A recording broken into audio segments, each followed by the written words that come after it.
9 o'clock, so I'll call the meeting to order. And first item of business is adoption of the agenda, moved by Katie Davies, seconded by Ron Forbes, that the agenda be adopted as printed and circulated. Any issues with the agenda? All those in favor? Opposed? That's carried. Are there any declarations of pecuniary interest or the general nature thereof? Not seeing any. Minutes, moved by Ron Forbes, seconded by Katie Davies, that the minutes from the August 4th, 2021 council meeting be adopted as printed and circulated. Are there any issues with those minutes? All those in favor? Opposed? That's carried. Public comment period, nobody for that? Nobody signed up for that, Alicia? Thank you. So we have really 6 timed items that we need to be aware of today. Planning applications at 9:05 and 9:10, drainage at 9:20 and 9:40, delegation of natural gas at 10:30, and then the closed meeting session is not technically timed, but because of the logistics of virtual meeting, they're going to phone in at 1:30. So, 1:30 or thereabouts, we should be going into closed. So until 9:05, maybe we could squeak in a quick departmental report. Maybe fire. You think you get D here in time? No? Mike. Building and drainage, 8.3. You got anything you want to highlight before I ask council for questions? No. Any? Check. He really wants to hit that 9:05 start date for the planning report, Spencer. Any questions from council on building and drainage monthly report? Paul. No questions, but a comment. I noticed that on the building permits, $8.5 million for 61 townhouses, which my math comes out to about 140,000 a unit.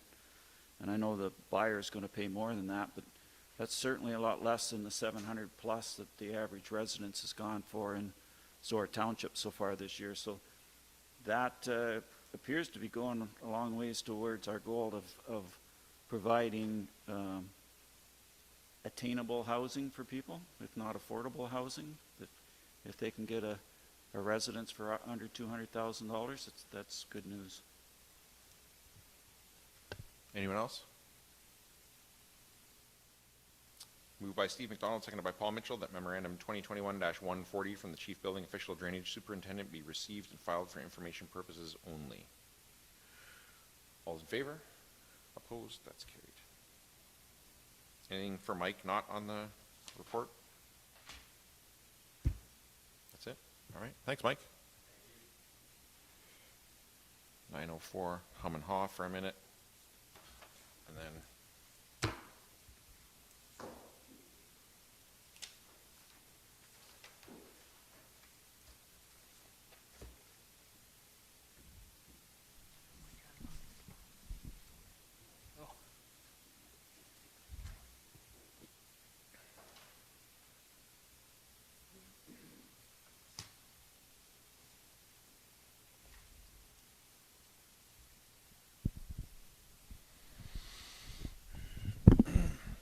all right. Moved by Katie Davies, seconded by Ron Forbes, that the council meeting be adjourned at 9:05 a.m. for the purposes of holding a public meeting pursuant to the provisions of the Planning Act. All those in favor? Opposed? That is carried. Have we got everybody dialed in who needs to be dialed in for this yet?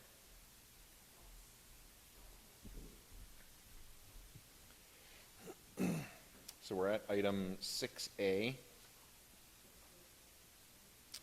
Minor variance application A08-21 submitted by Robert Reed Stevenson pertaining to lands described as Lot 12, Concession 12, East Nizuri in the Township of Zora.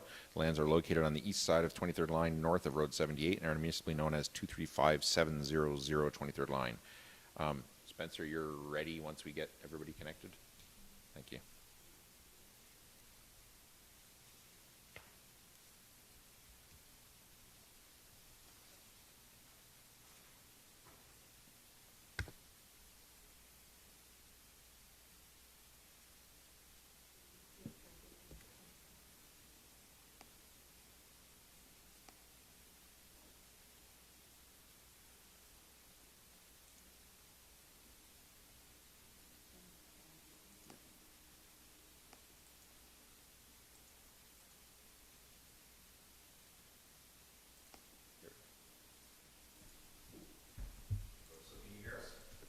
Can you hear us? Yeah. Yeah? Okay. All right. Yes. Spencer, over to you. Perfect, thank you. Through you, Mr. Mayor, just a couple of things to highlight in this report. As mentioned, it's property on the east side of 23rd line, approximately just under 9 acres in size. What the applicant is proposing here is to seek relief from the interior side yard provisions to accommodate an accessory structure. In this case, the accessory structure is for storing the feed and some associated equipment for the existing fish farm. There is an existing accessory structure in the same footprint as the new one is being proposed in, albeit a much smaller structure, and it is existing in close proximity to the neighboring fence line. Overall, staff have no concerns or objections to the application. We feel it is minor in nature, meets the 4 tests of a minor variance, and we're happy to take any questions on this application. Questions from the committee for the planner?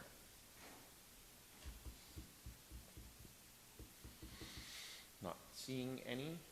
Does the applicant wish to speak to their application?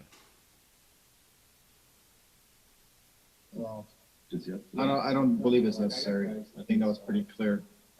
Okay. And are there any members of the public dialed in to speak to this one or registered for it? No, they're not. Okay. All right. Could I just get you guys to mute so we can... Thanks. So if there's no other questions, then I will read the motion. Moved by Katie Davey, seconded by Ron Forbes, that the Township of Zora Committee of Adjustment approve application A08-21 submitted by Robert Reed Stevenson for lands described as Lot 12, Concession 12, East Nizuri, in the Township of Zora, and municipally known as 235700 23rd line, as it relates to relief from Section 6.2, Table 6.2, Limited Agricultural Zone, A1 zone provisions to reduce the minimum interior side yard width from 7.5 meters, 24.6 feet, to 1.5 meters, 4.9 feet, to facilitate the construction of an accessory structure to an existing single detached dwelling on a property zoned limited agricultural zone A1 in the Township of Zora. Does anybody want to speak to that? All those in favor? Opposed? That is carried. So, Mr. Stevenson, then, I would suggest that you just talk to township staff about the timing for this. There's a little bit of timing window that you have to go through before you can proceed, but other than that, you should be good to go, and they'll give you those details so you know how to proceed accordingly. Okay? Great. Thanks. Thank you. All right. And then I have moved by Katie Davies, seconded by Ron Forbes, that the public meeting pursuant to the Planning Act be adjourned at 9:09 a.m. and the regular meeting of council be called back to order. All those in favor? Opposed? That is carried. And item 6B, zone change application ZN5-21-06 submitted by Gordon G. Howe for lands described as Part Lot 4, Concession 5, West Zora in the Township of Zora. The lands are located on the west side of 41st line between Road 68 and Road 74 and are municipally known as 414239 41st line. Spencer, first, Alicia, is anybody in attendance for this? No, okay. Spencer, over to you if you want to highlight anything for council. Thank you, Mr. Mayor. As noted, this property is on the 41st line. The application itself has come before council as a result of an associated application for a consent. The application itself is a result of a farm consolidation. As such, we're hoping to get the property into the appropriate rural residential zoning. There is a special provision noted in the report, and that's just to notice the reduced lot depth, which exists at 70 meters as opposed to the zone provisions which state 80 meters is the minimum. Overall, no concerns with the application. Staff are recommending it be approved today. Any questions from council for Spencer on the report? Not seeing any. The applicant is not here, correct? So can't speak to it? Oh. Okay. And is anybody from the public for this? No. Okay. All right. Then We're out of public, okay. So then, moved by Ron Forbes, seconded by Katie Davies, that the Council of the Township of Zorra approve zone change application ZN 5-21-06 submitted by Gordon G. Howe for lands described as Part Lot 4, Concession 5, West Zorra, in the Township of Zorra, and municipally known as 414239 41st Line, to rezone the subject property from General Agricultural Zone A2 to Special Rural Residential Zone RR22, to recognize the new use of the lands as non-farm rural residential with a reduced minimum lot depth of 70 meters, 229.7 feet. Does anybody wish to speak to that? All those in favor? Opposed? That is carried. So I'm assuming that somebody will be getting in touch with Mr. Howe to let him know that was approved and about timelines and everything. Thank you. And we're a little bit early for drains. We could maybe, we're out of public meeting, so we could squeak in a departmental report if we can get somebody who, it makes sense to have anybody in here. Who would be most handy, do we think? I don't mind.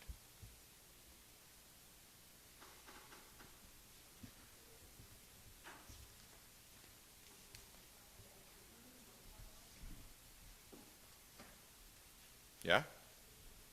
Okay. All right. 8.6A.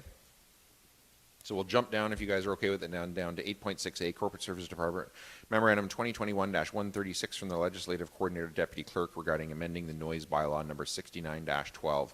Alicia, do you want to highlight anything in that for council? No, there's nothing I'd like to highlight. Any questions from council on that report?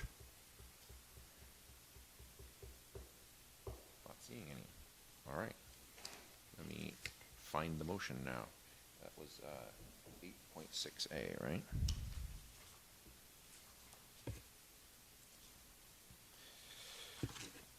Moved by Steve McDonald, seconded by Paul Mitchell, that council enact bylaw 51-21 to amend bylaw 69-12, known as the noise bylaw.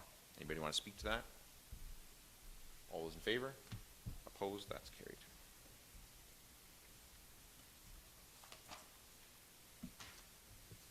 Are we at 9? What was the time for the next one? 9:20. All right, we got time. Do you want to do, do you have a preference whether I do 8.6B or go to fire? Go to fire? We got D down here, might as well go to fire. So, Chief, 8.1A, Memorandum 2021-143 from the Fire Chief regarding monthly departmental activities for August. Is there anything you want to highlight in there for council? Yeah, I'd love to highlight that our first of 2 recruitment open houses is this evening at the Tempsford Station, so we're hoping for a great turnout of our members from the community. And then the second thing that's there to highlight is Uniondale's chicken barbecue fundraisers coming up this month. So they have sold, I think sold out with 700 tickets, and last I heard they were up to 750, so everyone's hungry for some chicken this month, I think. Any questions from council on the report? Paul? A couple of comments and a couple of questions. First of all, I appreciate the detail in your report. You've had a busy few weeks, in your first few weeks, to getting caught up. I'm also really glad to see the ongoing cooperation with the St. Mary's Fire Department, and that mutual aid agreement was initiated when I was still district chief in Tempsford. But it's one thing to have an agreement, just have it on the shelf, but it's actually been enacted in the years since, and not only in response, but in the ongoing training. So I'm really glad to see that that's happening. I know Uniondale and St. Mary's have worked together on water supply, but there's also auto extrication, and both stations have water rescue that can work with. My 2 questions are you just referred to the recruit open houses. How many positions are open at this time? So as of today's date, we have 5 firefighter openings potentially in Embro and an additional 1 in Uniondale. Not to say that between now and hiring that can't change. It's a long process, and ideally we take the right people. So we want to keep our options open. And a follow-up to that was when we started these recruit open houses, one of the main reasons was so that the potential applicants and the firefighters that they'd be working with could meet. So what's the rationale of having both open houses at Tempsford? Yeah, so in consultation with the chiefs and officers, we agreed that that was a really important aspect, and we missed out on that with COVID last year. So we're able to host in Thamesford. It gives us a really big space. We can open up all the bay doors. We can pull the trucks out. We're going to have trucks from the other stations come and firefighters from all 3 stations, as well as their families be present. So it's really important that not only the firefighters are meeting the people they might work with, but the families that might be joining can also have the opportunity to share with what it's like to be a family member of a volunteer firefighter and the commitment it is for the whole family. So it's just a little bit bigger of a central space, but certainly not excluding the other stations, encouraging everyone to come. And ultimately, we are all one department, so we want to continue showing that right from day one. Okay, all makes sense. Thanks, Chief. Anyone else? Questions on the report? Moved by Katie Davies, seconded by Ron Forbes, that memorandum 2021-143 from the fire chief be received and filed for information purposes only. All those in favor? Opposed? That's carried. So I'll see you tonight at Thamesford Fire Hall, and I'll see you next Thursday for chicken. Got 3 more minutes, maybe. Which one? Anybody got a preference?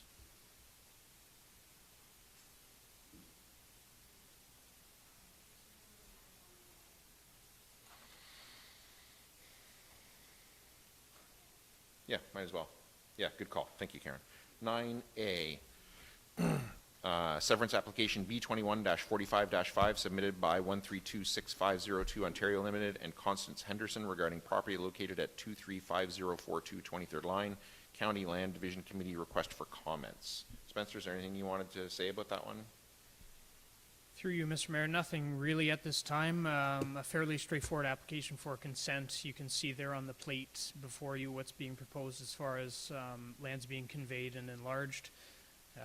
Nothing that jumps out as unique for this particular application. Any questions from council on this one before I read the motion that I have?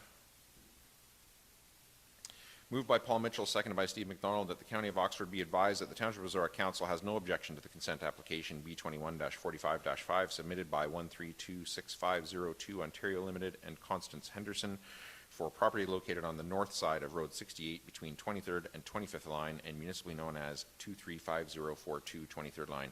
Anybody want to speak to that? All those in favor?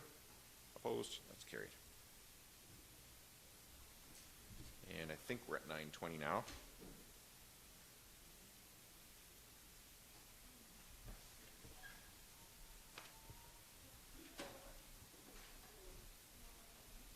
Come on.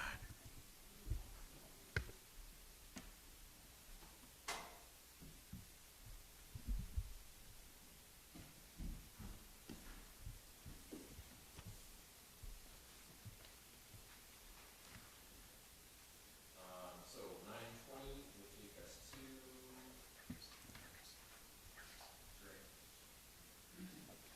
9:20 would take us to drains. Kellam Drain Improvement 2021 consideration of the report. So first item here then is listing of persons in attendance. Do we have anybody attending virtually for this one that we need to get their attendance for?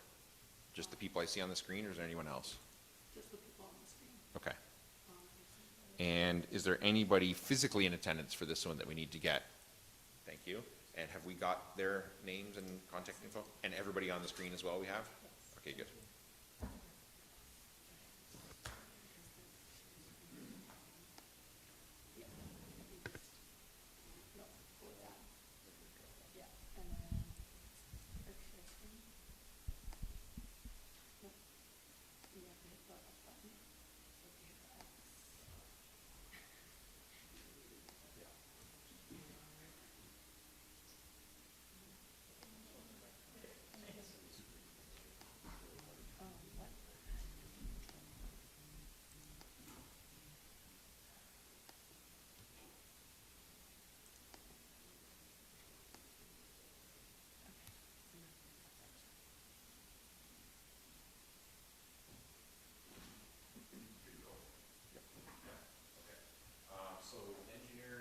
Engineers review of drainage report. Is that Tom?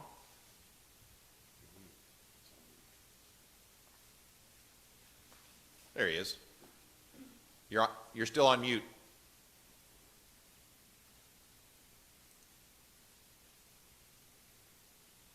Still mute.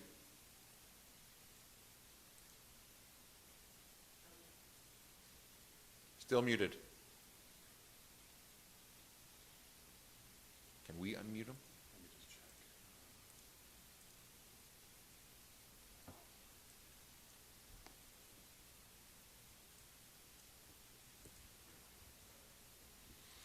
What if you right-click on him, on the right there in participants? I think you can try this. Can you hear me? There we go. Can you hear us now? Yeah, we can. All right. Oh, So wonderful. we're Thank you. we're at the point where you you review your drainage report, and then council will have questions. So Thank you very much, Your Worship. At this point, I would like to share my screen with council, if I may. sorry, 1 second. Did I do what? Oh. Do I have one for this? Hopefully, council can see the proposed drainage works. This, yep, no problem. It's not coming up.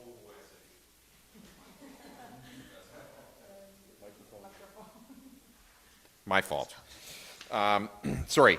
Moved by Katie Davey, seconded by Ron Forbes, that the council be adjourned at 9:23 a.m. for the purposes of holding a public meeting pursuant to the provisions of the Drainage Act. All those in favor? Opposed? That's carried. All right. Tom, go. Thank you very much, Your Worship.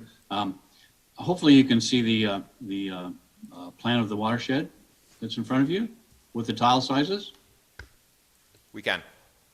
It's Okay. it's a fairly detailed map. I don't know if people can actually read the tile sizes on the map that's in front of us, but we do have the map in front of us. Is that any better? Yeah. The drain that's before council, the consideration that's before council today is the Kellum drain, and it's out by County Road 2 and County Road 11. And if you can see the large dark area in the Jeff Miller's property there, the reason for this work is the tile that's in there now is from 1899 and 1947, and it's way too small to accommodate all the flows in the watershed. This large depressional area fills up and it's basically a lake periodically. The drain goes downstream. One of the things that's interesting is in 1899, they took the water over the hill and down a steep hill to the existing water course. The actual flow of the water is out this direction toward County Road 2. What our report provides for is the replacement of the existing tile from 1899 down the hill. That's at a 12% grade. It's very steep. There's a manhole at the bottom and a short stretch of open drain to the creek. We've got some extensive erosion control work here that we've dealt with Kerry at the Upper Thames River and got Kerry's approval for what we propose. Continuing upstream, where it's basically back and following the existing route, there's some 30-inch tile proposed. There's a short branch of 12-inch to provide an outlet for the Vink property, and also to take this watershed area here and bring it into the drain, because it naturally goes out, or actually goes out through here now. Coming up to the county road is 27-inch tile. There's a 30-inch bore under the road, 2 catch basins as well. It grows across the Barber property to a large catch basin there at 708. Carries on up into the low area in Jeff Miller's field. There's a 3x6 catch basin proposed there, so that should take, should get any whitecaps in that area taken underground, and should give them a good outlet. All of this is tiled, and it'll be all connected up. So that's why we had a 6-foot wide basin. John Reeves' property at the top end, John has a low area in here that needs an outlet as well. And we're gonna bring John's a branch 14s and 10s up to John's to give him an outlet for this. The natural lay of the land is all this way, but we're just going to follow a header and provide a John an outlet. The watershed area is shown there, the dark outside line. There's about 225 acres that's draining down through there. One of the more interesting facts is there's no township roads involved in this one. Very few drains that we have that have no township roads involved. And if I can go to the next sheet. I think council's familiar with the sheet that we have with the reports that go out. The total cost of the proposed work is shown on the left-hand side is $233,750. Allowances to the owners, which is for damages to lands and crops, for getting the materials and the equipment in. There's also a small allowance to sun shadow for the widening of the open drain is listed. Preliminary investigations, we put a camera up through the tile to find out where it is, where the connections are. We had backhoe involved to find that as well. The report that's before council today, the meetings in consideration, hopefully when we move through to tendering and construction inspection to ensure that it goes in the ground as we specified. Administration and financing is shown. Total estimated cost is $380,000. We feel comfortable that the work should be able to get done for that cost. Over on the right-hand side, the estimated cost, of course, is $380,000. The first item that has to be pulled out of the equation is the work on the county road. That stays with the county as a special assessment. That's about 90 feet of 30-inch bore pipe, so it's a fairly extensive amount of bore. This leaves a balance to the lands and roads of $332,750. The two county roads that are involved are shown there as well. They are ratepayers in the watershed just like anybody else, and so their contribution is about $25,000 for Oxford County Road 11 and $2,500 for the Oxford Road 2. At the end of the day, the balance to be assessed to private lands is about $305,474. So if you take the total, you back out the special assessment, back out the road assessments, it's about $305 to the lands in the watershed. Any properties that are agricultural, they're eligible for 1/3 grant. So there's about $91,000 in grant money. And then the allowances are credited back at the end of the day as well.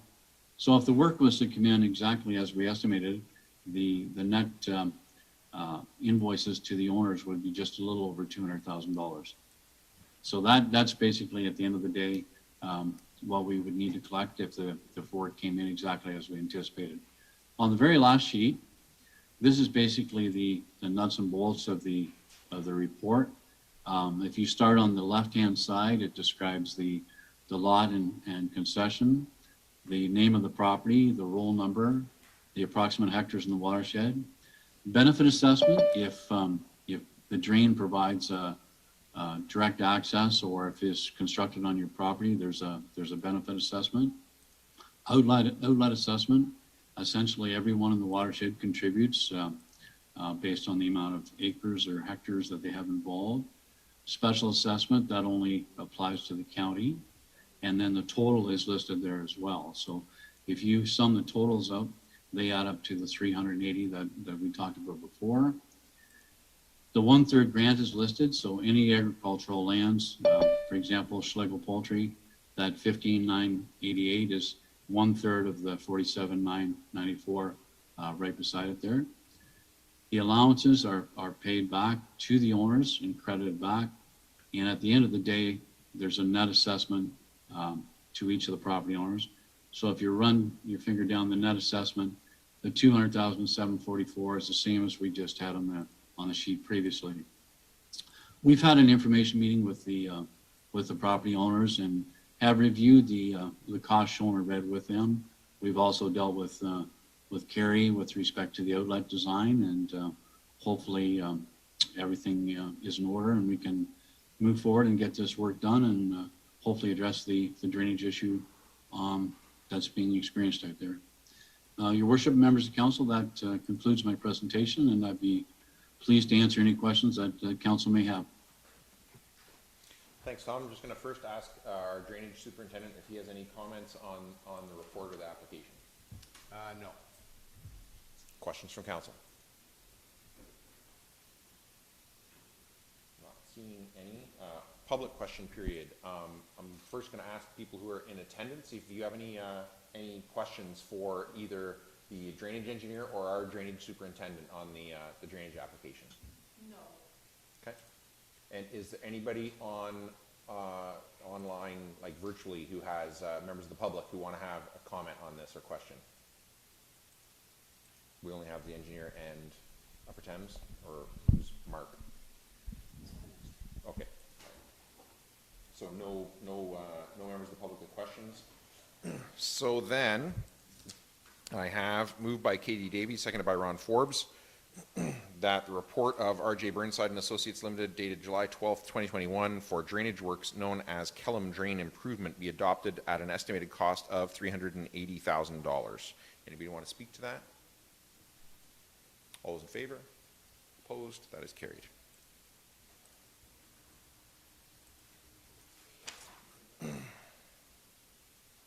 And I'm doing first and second reading of that bylaw then now too, right? Right? If I can find it. Well, is it numbered here? Thank you.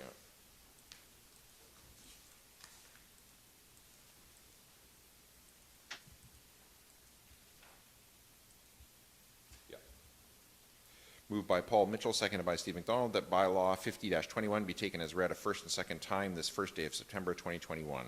All those in favor? Opposed? That is carried. All right. And we're not at time yet for the next one, are we? 9:33, no. All right. Well, we're still in public meeting. I don't think it's worth coming out and going back in. I think maybe we take like a 5-minute break and we'll come back at like 9:39 to make sure we're ready to go at 9:40. Okay, so we're adjourned 9:39. You let us know.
9:40, and I'll call the meeting back to order. And we're at 6D, 9:40 a.m. Townsend Stirk Drain, consideration of preliminary report. And do we have everybody connected who indicated they wanted to connect for this? Virtually, I mean, first.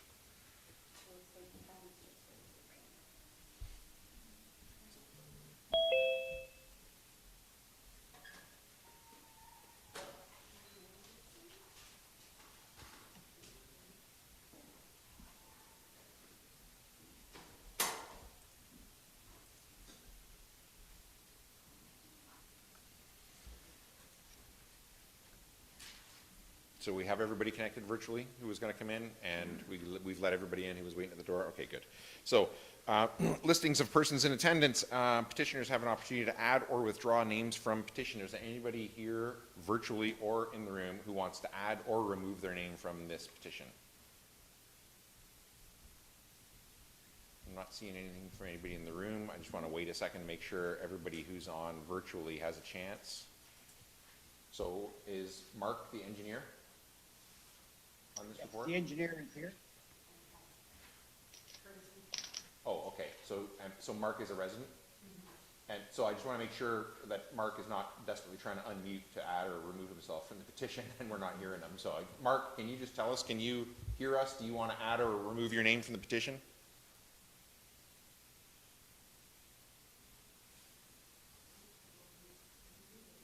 He's unmuted. Who's Mark? I'm assuming it's Mark Ball. Mark, can you hear us? You're unmuted, but we can't hear you, and I just wanted, this is the portion of the meeting where you would have a chance to add or remove your name from the petition. I just want to make sure you have that chance and that you're not having a technical problem with connecting. Can we message him in the comments or something and see if we can? Yeah.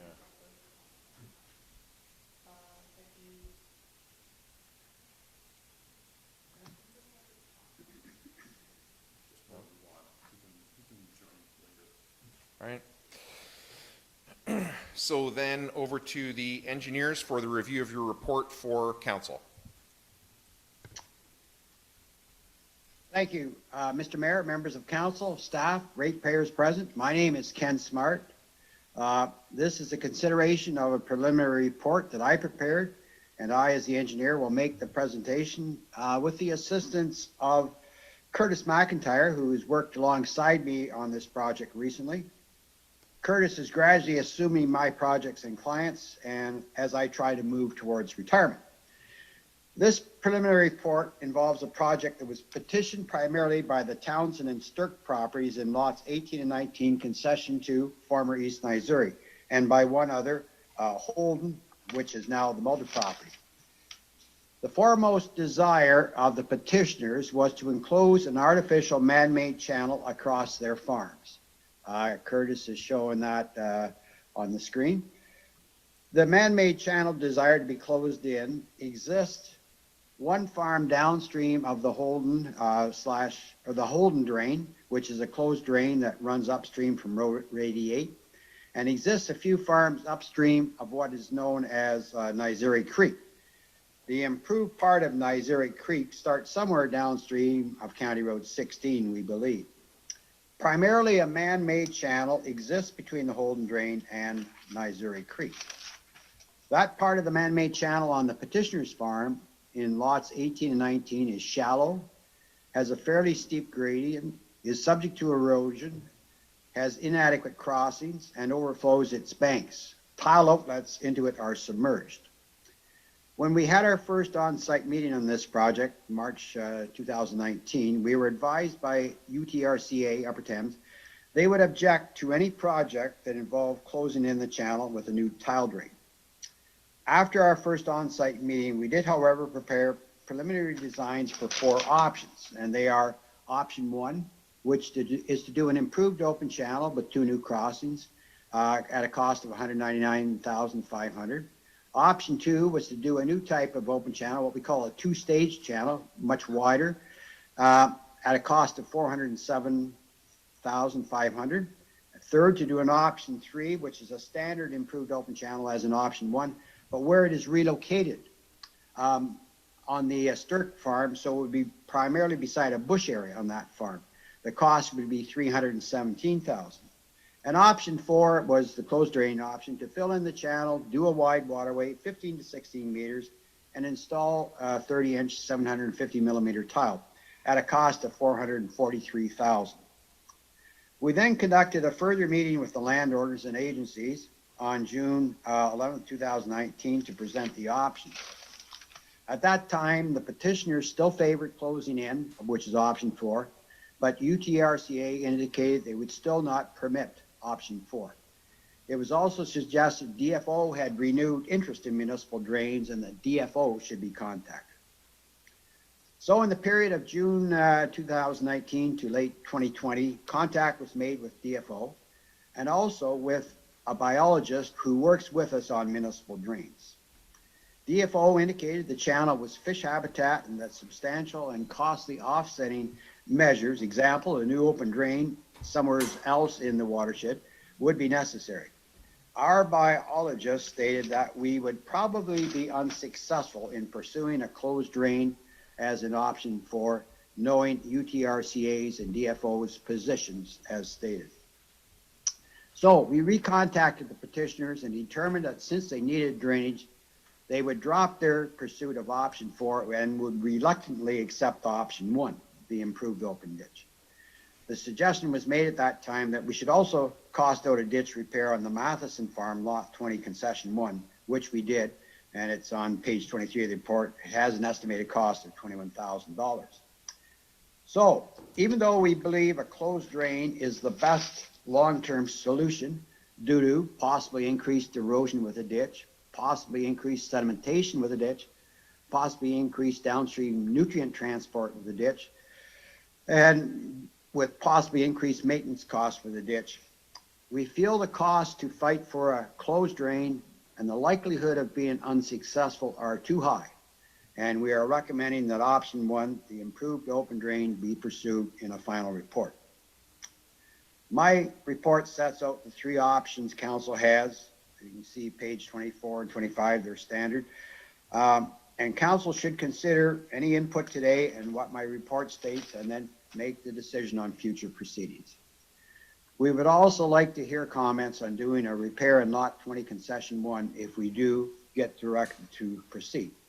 So that is my presentation, and I think I will try to answer any questions there are, go into any further explanations. Thanks, Ken. I'm just going to ask our drainage superintendent to comment first, and then I'll ask council if they have any questions for you, okay? Sure. Mike. I have no comment at this time. Okay. So, council question period.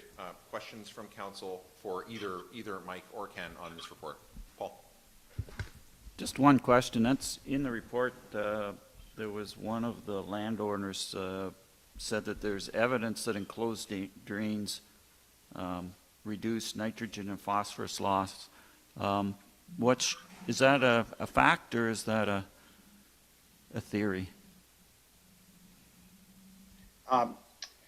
I believe studies have shown that there is an increased likelihood of downstream transport of nutrients such as phosphorus, nitrates with an open channel, whereas with a grassed waterway, that probability is somewhat reduced.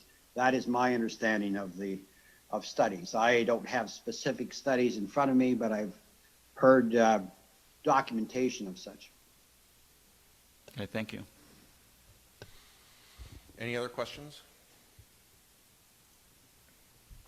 Not seeing any public question period. So are there any, I'm going to first ask if there's any members of the public in attendance here if they have any questions on the report. Not seeing any. So is there any members of the public attending virtually who have questions? Mr. Mayor, it's Don Campbell on the line. Go ahead, Don. There has been a number of studies done on Missouri Creek on my property, and one was done by the Canada Center for Inland Waters, specifically measuring phosphates that were transported out of here. 50% of the stream loading occurs adsorbed onto soil particles, and 50% is water soluble. So the more sedimentation that goes down there, the more phosphate goes with it. I have a copy of that paper, so if it's needed by either Mr. Smart or by the council, I can provide that with ease. All right, thanks. Have anything else, Don? Any questions? Well, I'm just dismayed that the Conservation Authority is able to do this sort of thing without fact to back them up. Sedimentation in my section of the creek below these two landowners has been such that the fish habitat has been thoroughly upset at various times in the year with sedimentation and warm water, which decreases the oxygen content, and they've totally neglected that. The Conservation Authority with the Embro Dam and this project don't seem to have phosphorus at all lined up in their sites, although the landowners are being told by other ministries to sort the phosphorus problem out, to sort out fish habitat in Lake Erie. It's just incredible that the dichotomy is such that they don't seem to get it. I don't understand it. All right, thanks, Don. Is there anybody else attending virtually who wanted to speak to this?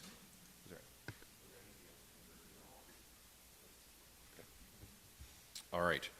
So, if there's nobody else who wants to speak to this or has any questions on it from the public, decision by council by resolution, and I do not have a resolution for this, so I'll just outline your options. Maybe you guys want to think of a different one. But really, we have a report to receive here, and then the options would be to proceed with either directing the engineer to prepare the final engineering report, or to not prepare the final engineering report. Correct me if I'm wrong here, Mike, but I mean, in directing the engineer to prepare the final report, that would mean more costs that would be borne by the applicants. Whether the drain ultimately happened or not, the cost for that report would be shared. Correct. So the decision as to how to proceed with the drain later on would be a separate one at that time, but those are really your options as I see it. We should receive this, I think, regardless. I don't think there's a good reason not to receive it. And then we have to decide whether to direct the engineer to prepare the report, the final report, or not prepare the final report. We haven't really heard from the public as to whether they wanted that to happen or not. So I got two blank ones here if anybody wants to just sign one, or you want to come up with a third or fourth or fifth option. It's up to you. Paul? Send one back signed.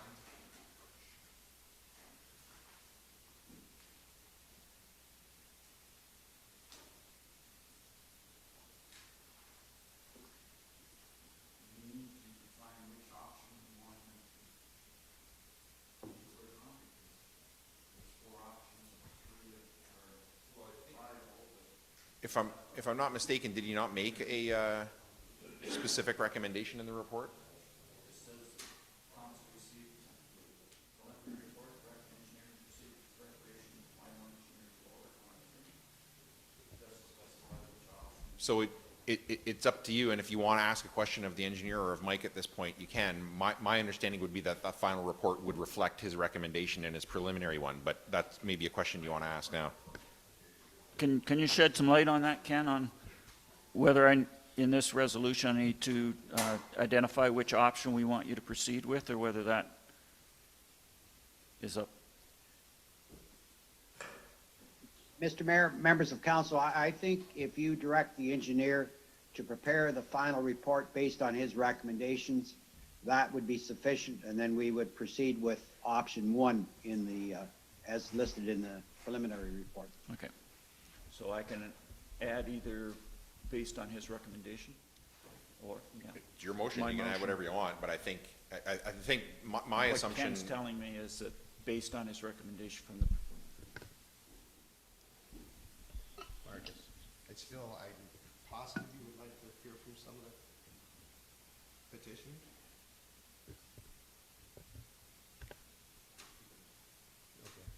I mean, I've asked twice, nobody wanted to say anything. Yeah, yet. can we ask again? Is that possible? I'm not sure. Direction on this thing? Well, we haven't got a decision by council yet, so yes, we can, I suppose, yeah. So does anybody want to speak to it now? Sorry, can you just, again, identify who you are so everybody knows? Yeah. Is option 4 is 100% ruled out then? So nothing That's- is ruled out right now because council has their recommendations. They have a preliminary report from the engineer, and that's what council's trying to decide to do right now is how to proceed. Do they ask the engineer for a final report at all? If they ask the engineer for a final report, do they specify one of the options or just ask for it based on his preliminary report recommendations? So if you have a preference as to how you would like to see it turn out, I would suggest that you let council know. No guarantee council's going to agree with you. It's up to them what they want to do. But this would be the time where if you have a preference where you would want to state that, otherwise they're not going to know. Yeah. Well, we would prefer option 4 of closure of the ditch. Anybody else want to speak to the?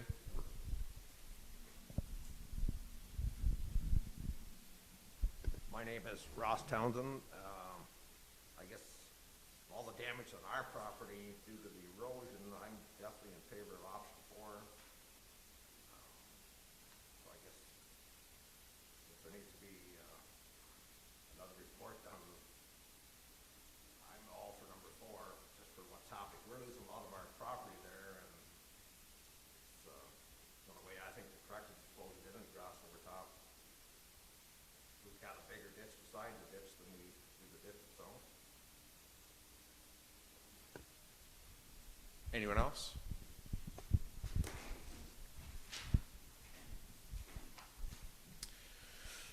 No one else? And no one else virtually? I'd like to ask the engineer a question on this. So we've heard from 2 residents that are asking for option 4, and I believe I heard in your report that we had denied or decided not to go with option 4 because of the cost of getting approvals through the DFO and Upper Thames. Is that correct? That's correct. I think it would be very costly. I believe there would be substantial offsetting measures necessary, and we think we would be unsuccessful even with those high costs. And that's why we recommend option 1 be pursued. We know it's not the favorite option, and we believe option 4 in the long term will be better, but we just can't visualize spending the costs that would be incurred and probably being unsuccessful at the end of the day.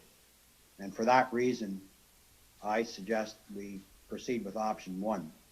If conditions change in the future, perhaps option 4 can be reconsidered at some future time, but in today's situation, I just can't see us being successful.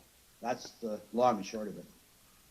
Could I just ask a question of clarification there, Ken? When you say if conditions change in the future, what would those conditions be that would change, that would theoretically change your recommendation? Well, for one, I think the Conservation Authority would have to change their position on permitting. And when I say permitting, I mean you issuing a permit. The closing in of open drains, I think that would have to change.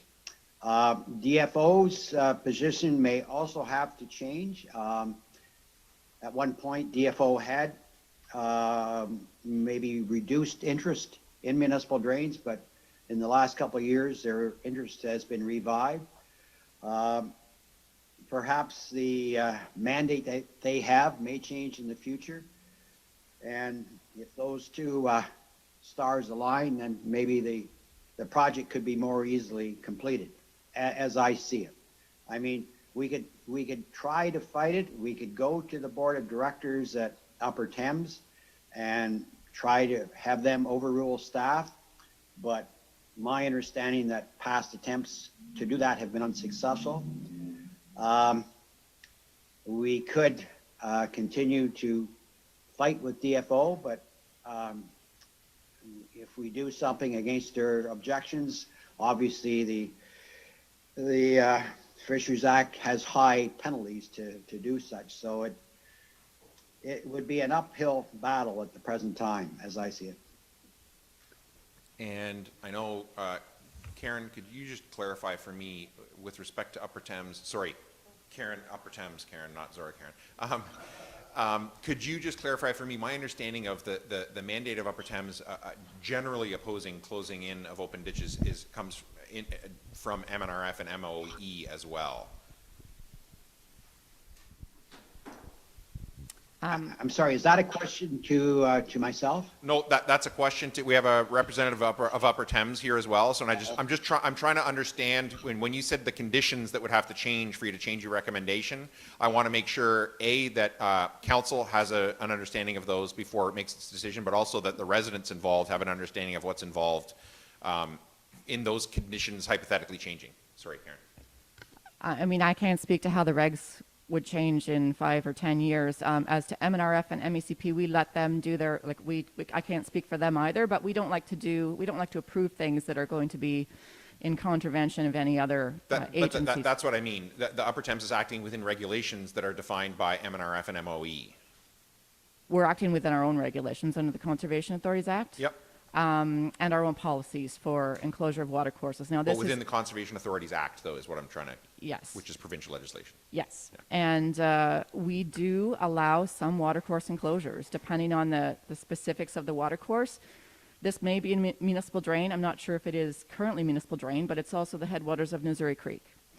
And as to the complaints about nutrient inputs downstream and sedimentation, I mean, we have issues with nutrient inputs and sedimentation all the way down to Lake Erie. So by that explanation, that means we should enclose every watercourse in Ontario, I mean, or heading into the Great Lakes watershed basin. So that doesn't really make sense. When there's an issue in an area like this with nutrients and sedimentation downstream, it's usually bad land management upstream. So we are always encouraging for these drain reports to get the proper buffers put on, the proper WASCOBs, erosion control projects done upstream so that people downstream aren't suffering the impacts. As to this, watercourse enclosure, we're not in favor of this one. We've said that repeatedly over the years.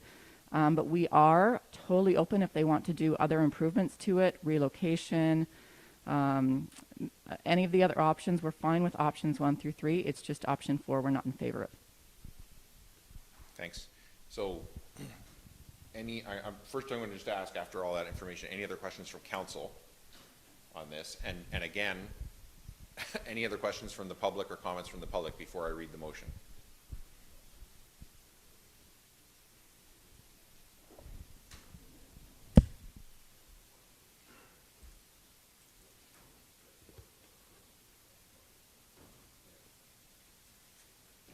Last call for comments or questions?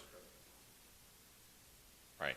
So I have moved by Paul Mitchell, seconded by Steve McDonald, that council receive the Townsend Stirk Drain preliminary report and direct the engineer to proceed with the preparation of the final engineering report on the Townsend Stirk Drain based on the engineer's recommendation. Anybody want to speak to that? Paul. I read through this report carefully and over a couple times, and first of all, I'm a farmer. I'm also on the board of directors for the Upper Thames, so I'm kind of caught in the middle on this, but I tend to go along with what the farmers are asking for here. What I got out of the report was that there's 3 goals they were looking for. One was to reduce the soil erosion, the second was to increase the crop yield, and the third was to improve their field efficiency. Anybody that's worked wet ground or tried to get across creeks and whatnot, especially with today's equipment, understands what field efficiency. I think it's unfortunate that the number 4 option is basically off the table for all the reasons that Ken said. What I do know about I know most of the petitioners, and what I do know about them is that they're really good farmers, and they're not afraid to spend money if it's going to be the best solution available. And the best solution available for their land is option number 4, and it's the most expensive, and they're still in favor of proceeding with it. But as Ken has outlined, the costs are going to be extremely high, and the chances of getting it done are very low. I also want to say I understand that the Upper Thames and all conservation authorities base their policies on their mandate to preserve natural habitat. And I also understand that Upper Thames staff just follow the rules, that they don't make up, as Marcus identified, these rules come from the province, and they work their way down. So it's not on staff that they are trying to interrupt or derail this project. And it kind of boggles my mind that the Department of Fisheries and Oceans has something to say about a drainage creek in Zorra Township, but that's the way government works. So since number 4 is off the table, the other thing that really struck me with this whole report was it's been over 4 years since this got started, and we're still just at the preliminary report stage. So it's going to be years before this work actually gets done, and in the meantime we've got more erosion,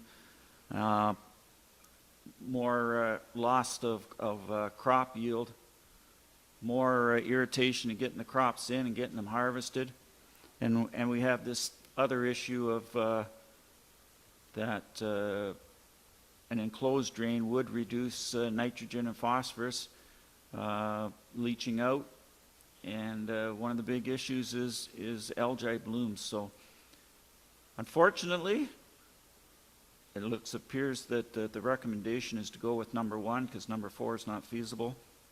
So I think we should proceed with it, and the sooner we can get this work done, the better. Anybody else want to speak to that? All those in favor? Opposed? That is carried. All right. Moved by Ron Forbes, seconded by Katie Davies, that the public meeting pursuant to the Drainage Act be adjourned at 10:08 a.m. and the regular meeting of council be called back to order. All those in favor? Opposed? That is carried.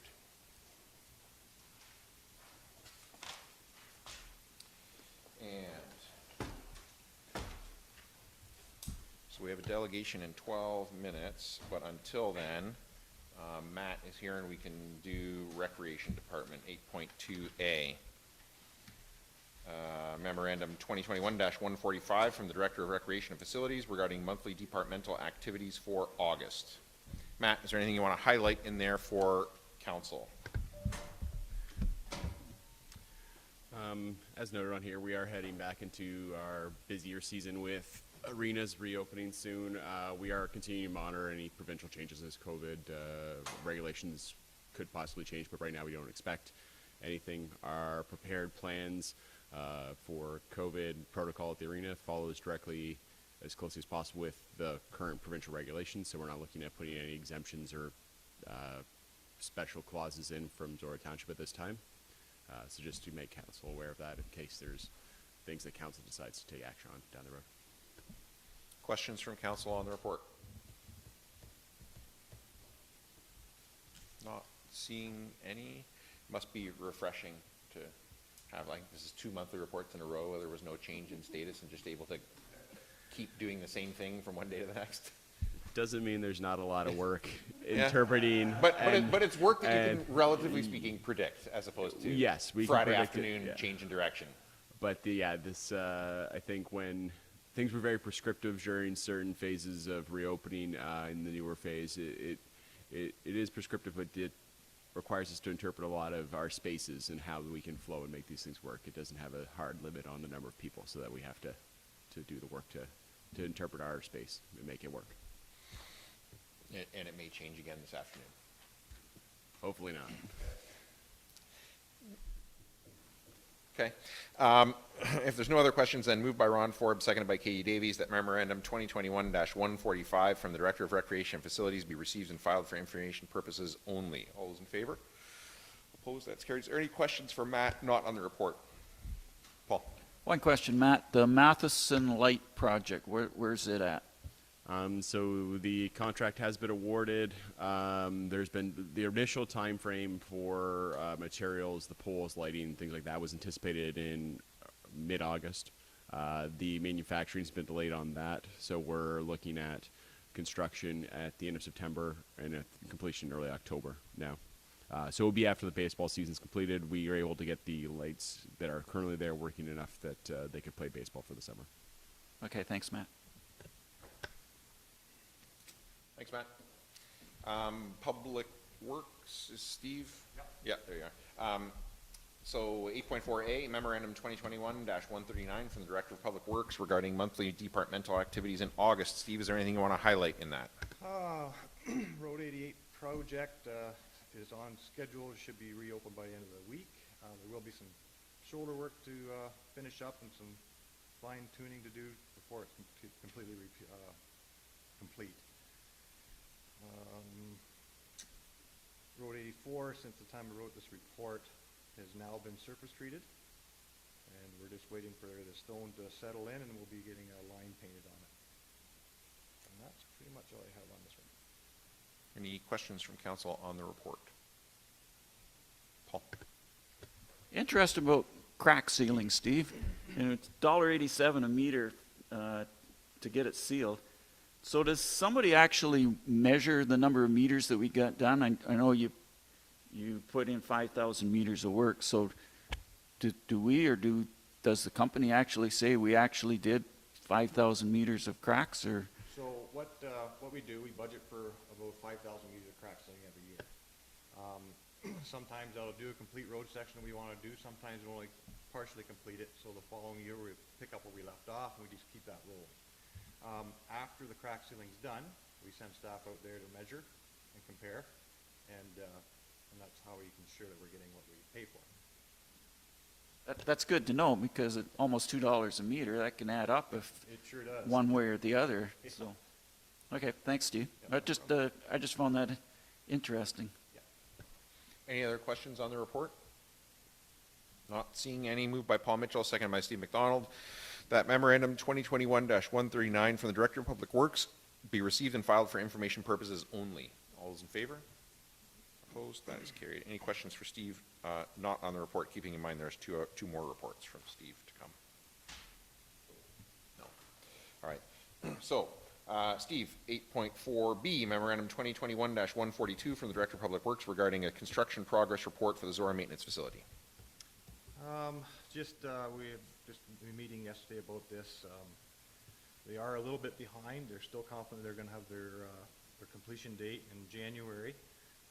They've had a few hiccups along the way, but things are progressing smoothly now. They're hoping to start applying roof panels as early as midweek next week, and then after that be prepping the floor for cement, which by prepping I mean putting the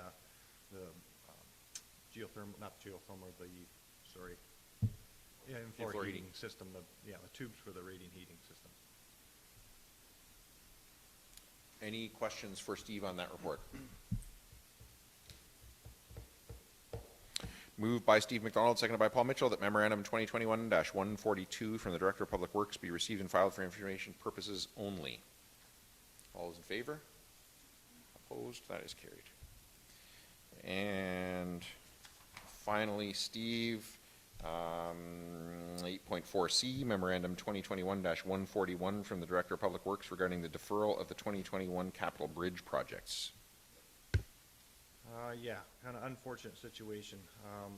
Waiting for comment and approvals from Upper Thames has kind of put us behind on these planned projects to the point where it's so late in the season. By the time we tender and actually get crews on site working, we're fear the weather conditions and interruptions with road closures would be too much of a risk to carry on with this late in the season.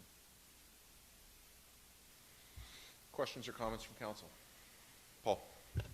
Yeah, I agree with Steve that we're heading into the fall weather, and I've poured enough winter concrete that that's not a project you want to be working on in November, December, and January. So I agree with his decision to defer that. I did do a little research. I sent an email to Tracy Annett with the Upper Thames to ask what was going on here, and she responded yesterday with a preliminary email, and basically it comes down to they've had very heavy workload and a staff shortage. Construction is just going crazy, especially in London and all over southern Ontario. So combined with that, one of their officers has been off for a couple of months for compassionate leave, a serious illness in their family, so that kind of has caused a problem. They have hired another staff member in the Environmental Planning and Regulations Department, and they are considering hiring, or they actually hired an officer and an assistant, and they are considering hiring more staff in that area to help them get caught up. And the problem is there's a shortage of people that can do this type of work. You have to have certain qualifications, and there aren't tons of people out there with those qualifications. So they're working on it. Marcus, I believe you followed up too, and we got some assurance that they would be able to, Upper Thames would be able to do what we need this fall. So I think the decision you made, Steve, to defer this, and if we can get some the advice and the permits that we need for the Upper Thames this fall, and then we would be early in tendering it for work next spring. I think there's multiple reasons to go that route. Anyone else? Rob? Yeah, I think it's the right decision on this project for sure, but it is not impossible to pour concrete in those winter months, and there's no swallows here in those winter months. So the money we're going to spend building us protection for the swallows, maybe we should be building these bridges in the fall, and maybe we schedule it for the next November anyways. Anyone else? Katie? Just a comment, because I haven't turned my mic on yet today. It's pretty far in a meeting for me to be silent. No, it's unfortunate to, like the report says that several attempts have been made by K-Smart to gather this information from the UTRCA with no response. And that's great that you were both able to get some response so that we have a better understanding of what's happening. But it's pretty frustrating. If there are delays, that's understandable. Short staffing, understandable. But when that information is not filtering through, I think it makes it difficult for K-Smart Engineering and then our staff to be able to make the informed decisions they need to make. That information I think is really helpful. It's just unfortunate that when those delays are happening, that some response can't make its way back to those contact points. Anyone else? Moved by Paul Mitchell, seconded by Steve McDonald, that Memorandum 2021-141 from the Director of Public Works be received and filed for information purposes only. All those in favor? Opposed? That is carried. So I'm going to suggest that we take a break until the 10:30 delegation, and then power through after that until lunch, if that seems reasonable to everyone. So we'll adjourn now for a break. We'll come back at like 10:29 for the delegation. Let us know when we're off, Maggie.